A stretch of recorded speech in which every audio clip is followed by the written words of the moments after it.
কদর যেন মিস না হয়। 21, 23, 25, 27, 29 নাকি খালি 27?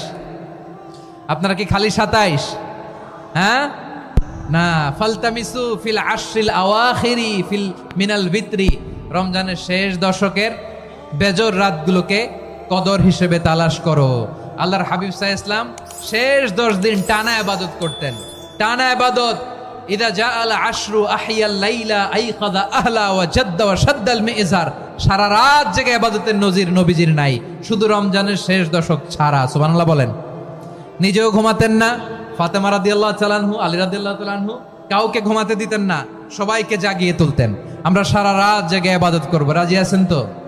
কদর যেন আমাদের মিস না হয়। আজকে থেকেই ক্যালেন্ডারে মার্ক করে রাখেন, সব কাজ পেছনে ফেলে, সব ব্যস্ততাকে পেছনে ফেলে ইবাদতের জন্য আমরা প্রস্তুত থাকবো কদরের রাতে। কোনোভাবে কদর যেন আমাদের মিস না হয়, ইনশাআল্লাহ। বলেন তো সবাই।